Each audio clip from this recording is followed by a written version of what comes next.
All right, so I believe this video we're going over referencing and borrowing. I think I already have it open. I have a new project. Let's get it. Referencing and borrowing. The issue with the tuple code in listing 4-5 is that we had to return the string to the calling function so that we can still use string after the call to calculate length, because the string was moved into calculate length. Now, this is what we were doing in ownership. I believe it happened in the end of the last section. Let's go back, take a look at it real quick. 4-5, let's go to the bottom. Here we go. This is what they're talking about. So we have a string. We pass it into calculate length. It is then moved into calculate length. Calculate length takes ownership of it. Well, it takes ownership of S1. And then in order to use this string again, we return it here and move it into S2. And because of ownership, this is no longer valid. All right, let's go back.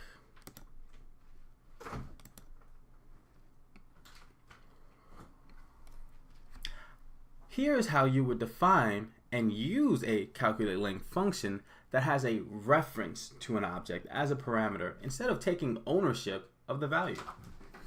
And it looks like we have to write that over again. Cancel. So we start off with let S1 equal string from, make this hello. Let length equal, we should probably define the function first because I don't want it to do this. We didn't want to import anything. Function calculate length, and this is going to take in a string, pointer to a string, and it's going to return a U size. And we're just doing s.length, seemingly. So now the length is going to be calculate, and then we pass in, it's the same symbol, pointer or reference, I should say, to S1. And now here we're going to have the print line. Now we have the print line, and the print line is going to say the length of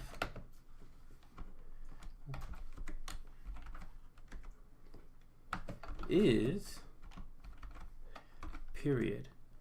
We pass in S1 and length.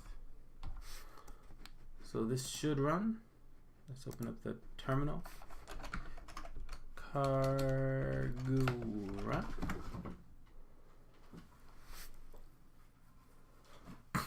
And the length of hello is 5.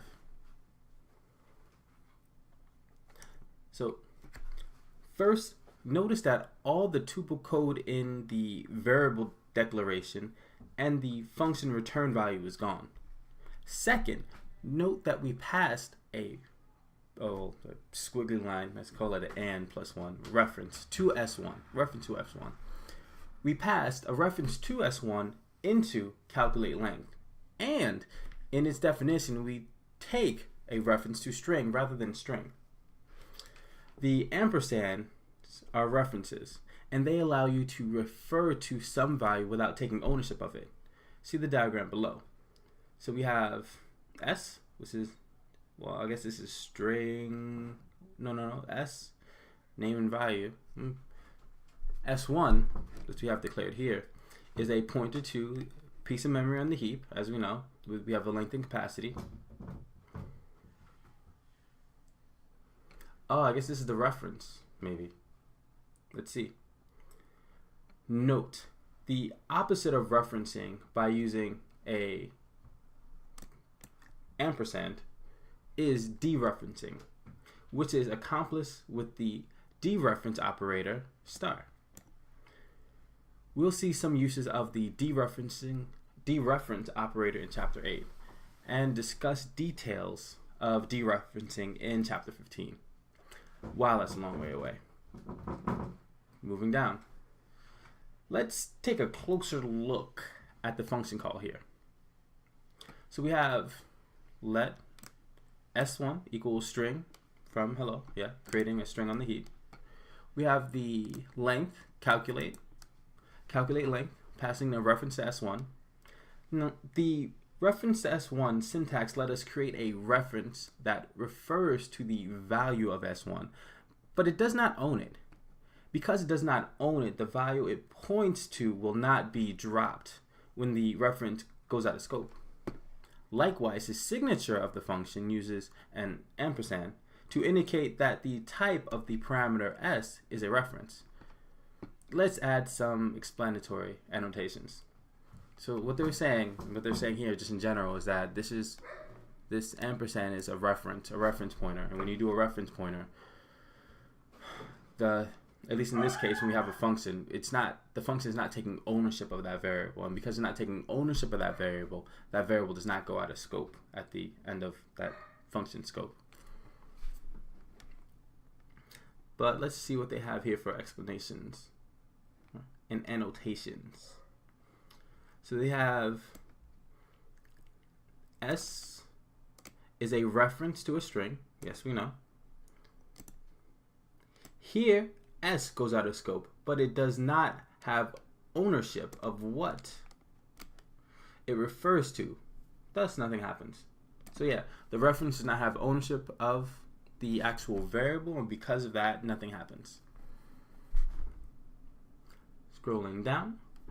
The scope in which the variable s is valid is the same as any function's parameter scope, but we don't drop what the reference points to when it goes out of scope because we don't have ownership. When functions have references as parameters instead of actual values, we won't need to return the value in order to give back ownership because we never had ownership. So what they're stating here is that because the function calculate length in this case is using a reference instead of the actual variable value, it never has ownership. And because it never had ownership, you don't have to give anything back. We call having references as function parameters borrowing. As in real life, if a person owns something, you can borrow it from them. When you're done, you have to give it back. So what happens if we try to modify something we're borrowing? So let's try it out. And they have an example here. And they have a function called change. Looks like they got rid of, well, they're no longer using calculate length. I'll just write it here underneath. Actually, nah. I'll get rid of calculate length. Taking up space. So here we're going to have a function called change. And we're passing some string. And we're going to make it a pointer to string. We're not going to return anything, but we are going to try to change it. Some string dot push string, and let's make it a world. Now, as you can already see, I'm getting issues here saying you cannot borrow immutable local variable some string as a mutable, which is probably what they're going to tell me here. And then here I should call it calculate length is no longer here. So change, and we pass in a pointer to s1. And then we wait for this to blow up.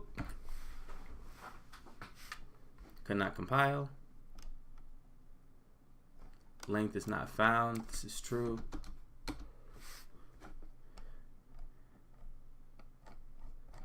Is that the only thing they told me?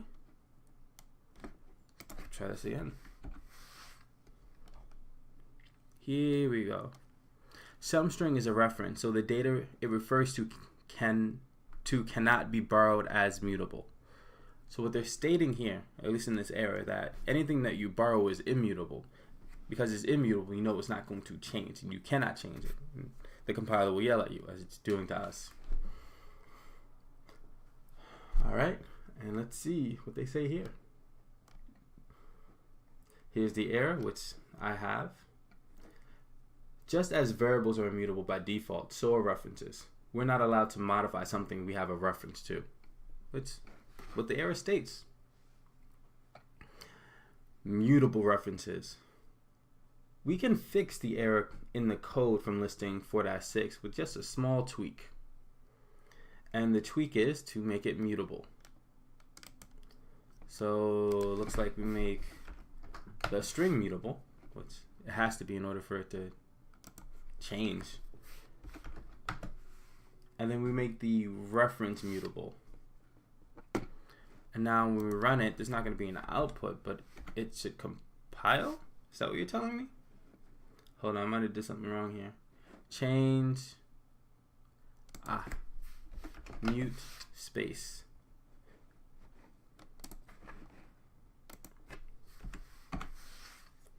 And it compiled. So first we had to change S to be mutable. Then we had to create a mutable reference to S and accept a mutable reference with some string. But mutable references have one big restriction. You can only have one mutable reference in a particular piece of data in a particular scope. What? They have a limit on the number of mutable references you can have in one scope? That's kind of crazy. And then here's their example.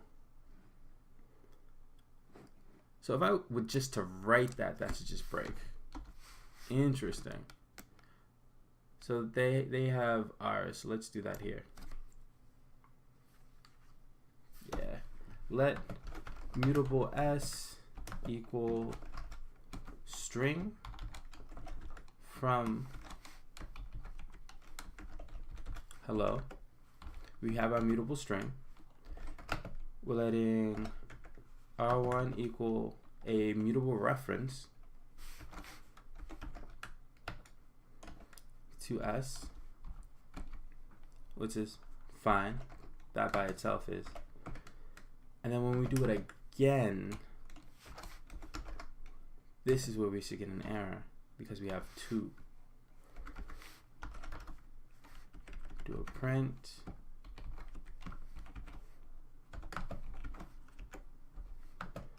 R1 and R2.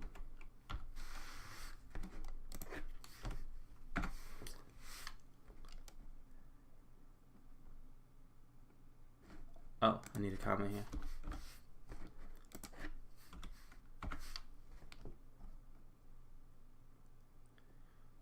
First mutable borrow occurs here. Second mutable borrow occurs here.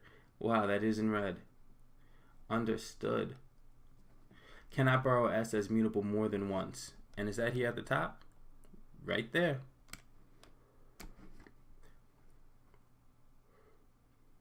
This restriction allows for mutation, but in a very controlled fashion. It's something that new Rustinians struggle with, because most languages let you mutate whenever you like. The benefit of having this restriction is that Rust can prevent data races at compile time. A data race is similar to a race condition and happens when these three behaviors occur. Okay? What defines a data race? Point 1. Two or more pointers access the same data at the same time. Okay? Two or more pointers access the same data at the same time. At least one of the pointers is being used to write to the data. There's no mechanism being used to synchronize access to the data. That makes sense. So if you have at least two things pointing to the same piece of memory, and then one of them is trying to write, but there is no synchronization on who can access the data, as in when this one's writing, this one cannot be used. That would be sort of like a thread lock. If that does not exist, then it's possible for somebody to write while somebody is reading. And then then you are unsure whether or not you're reading what is being written right now or what it previously existed. Thus the race condition, data race. Data races cause undefined behavior and can be difficult to diagnose and fix when you're trying to track them down at runtime. Rust prevents this problem from happening because it won't ever compile code with data races. They took out data races from the language. That's impressive. As always, we can use curly brackets to create a new scope, allowing for multiple mutable references, just not simultaneous ones. I see. So what they were saying here is that if we were to move one of these into a new scope, let's take this one.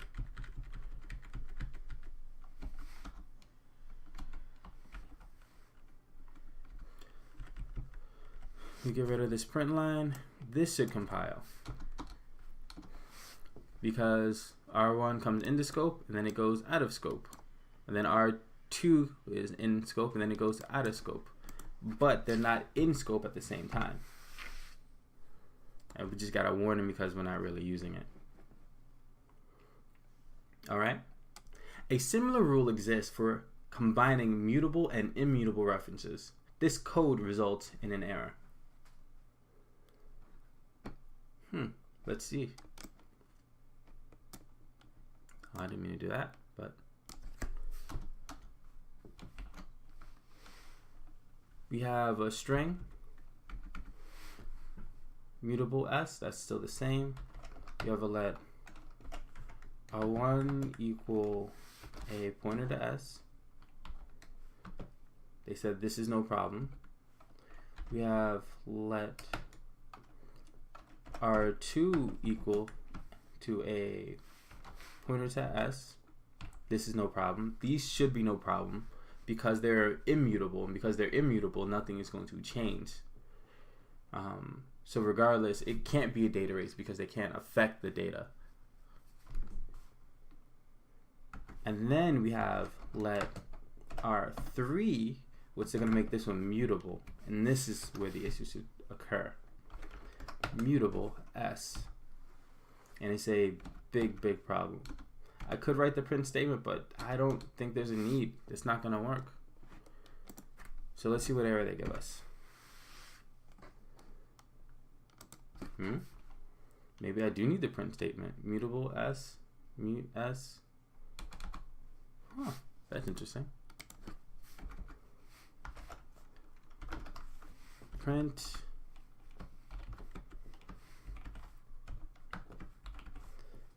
and print this thing too. This would be R1, R2, and R3.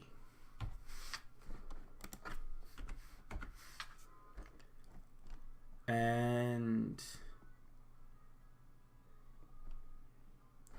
they should give us this error. Cannot borrow s as mutable because it is already borrowed as immutable.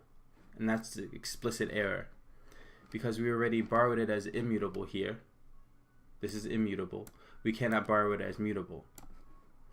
One thing that was curious is that the error didn't pop up until I did a print.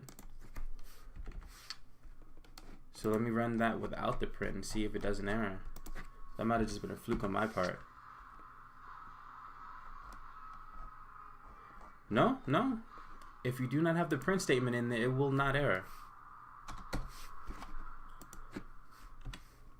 This might be a compiler optimization. I'm not sure. Alright. We also can't have a mutable reference while we have an immutable one. Users of an immutable reference don't expect the values to suddenly change out from under them. However, multiple immutable references are okay because no one who is just reading the data has the ability to affect anyone else's reading of the data. So that makes sense. This is their justification. They don't allow immutable and mutable references to exist at the same time because, as a writer of code, I don't expect immutable variables to change. They're immutable. I can't change them. However, if you have immutable and a mutable reference to it, if the mutable reference were to change, then all of the immutable references would change as well. And because of that, we don't want any of that to happen. That's kind of scary when you think about it. Also sort of breaks what you thought the variable was going to do, because you expect it not to change, then it suddenly changes on you. All right? Even though these errors may be frustrating at times, remember that it is Rust compiler pointing out a potential bug early on, at compile time rather than at runtime, and showing you exactly where the problem is. Then you don't have to track down why your data isn't what you thought it was. That's an interesting statement. So they know that this is frustrating for people. However, they would like to point out, regardless how frustrating this is a compile time issue.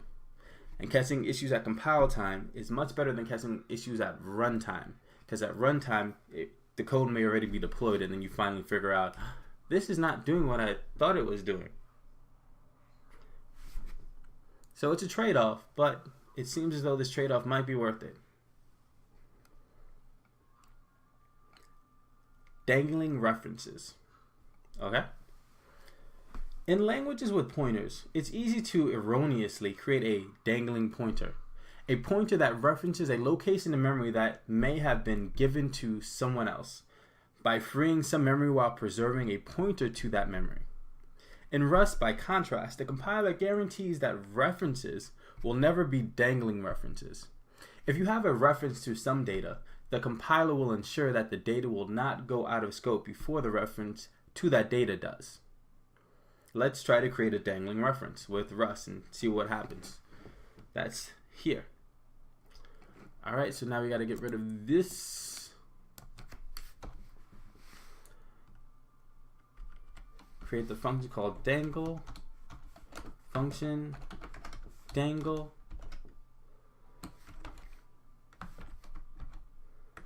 Make it it's just going to return IC.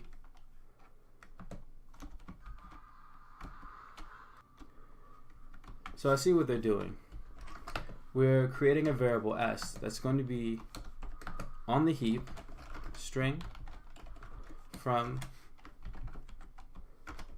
hello, right? And this variable, because it's created in this scope and doesn't change ownership at any point in time, this variable will be dropped as soon as it goes out of scope. But what this function does is it returns a pointer to this variable. The pointer is s, right? And here, that right here, this is going to be the dangling reference, because we're going to try to return that and then still use it in the program, even though s is no longer in scope. S is no longer in the program. It has been dropped. The memory has been freed. So let reference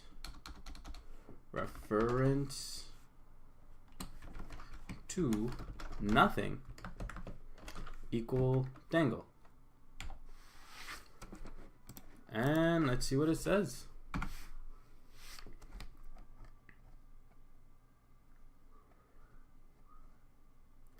Missing lifetime specifier. Okay, here's the error, missing lifetime specifier, so we got that. Expected lifetime parameter, help. This function's return type contains a borrowed value, but there is no value for it to be borrowed from. So they're letting us know that this value that's trying to be returned does not exist. Help, consider giving it a static lifetime. All right. This error message refers to a feature we haven't covered yet, lifetimes. We'll discuss lifetimes in detail in chapter 10. But if you disregard the part about lifetimes, the message does contain the key to why this code is a problem, because it's trying to return something that no longer exists. So let's take a closer look at exactly what's happening at each stage of our Dangle code. Dangle returns a reference to a string. We create a new string called s. Here we return the reference to the string s. And here, s goes out of scope and is dropped out of memory, just like we said earlier. So because s is created inside Dangle, When the code of dangle is finished, S is deallocated. But we try to return a reference to it. That means this reference will be pointing to an invalid string. That's no good. Rust won't let us do it. The solution here is to return S directly. So if you still want to use this S, then you have to return it directly. I can get rid of that space. This is no longer a pointer. And now we have something that will compile. Ta-da! This works without any problems. Ownership is moved out and nothing is deallocated. So the rules of references. Let's recap what we discussed about references. Point 1. At any given time, you can have either one mutable reference or any number of immutable references. Point 2. References must always be valid. Oh, in the next section, we'll look at a different kind of reference called slices. That's all for this video. I hope you enjoyed it. Hope it was good. Peace.